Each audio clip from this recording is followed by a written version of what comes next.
প্রধান উপদেষ্টার সাথে সৌজন্য সাক্ষাৎ করতে যমুনায় যাচ্ছেন বিএনপি চেয়ারম্যান তারেক রহমান।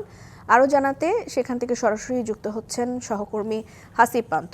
হাসিব, তারেক রহমান যেহেতু প্রধান উপদেষ্টার সাথে সাক্ষাৎ করতে এর মধ্যে রওনা হয়েছেন, কখন নাগাদ আসতে পারে জানতে পেরেছেন কিনা? সেই সাথে কি কি বিষয় নিয়ে আলোচনা হয়েছে? নেতাকর্মীরা সেই বিষয়ে কিছু জানিয়েছেন কিনা?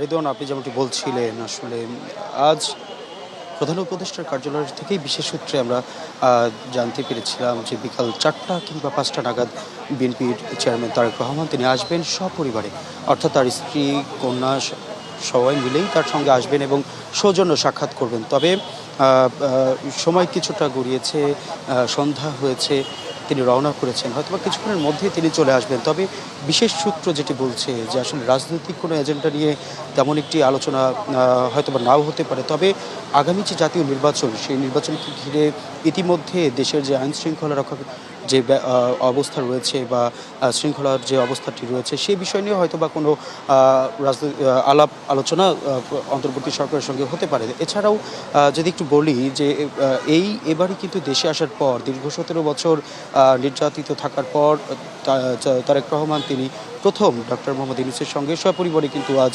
সৌজন্য সাক্ষাৎ করতে আসছেন। তবে গত বছর 13 জুন কিন্তু তারা লন্ডনে একটি হোটেলে তারা কথা বলেছিলেন এবং সৌজন্য সাক্ষাৎ করেছিলেন। তবে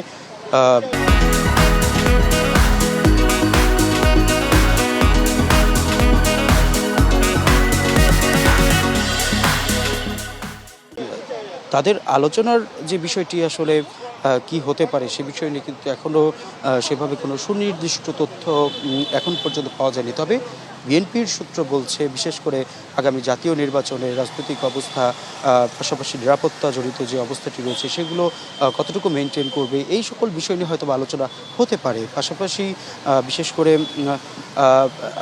উনি যদি আসেন এবং যখন উনি আসবেন, আমরা ঠিক যমুনার সামনেই আছি রিদওয়ানা, উনি আসলেই হয়তোবা সৌজন্য আলাপ হবে এবং তার পরবর্তী যে তথ্যটি পাবো সেটি অবশ্যই রিদওয়ানা আপনার মাধ্যমে জানিয়ে দিব।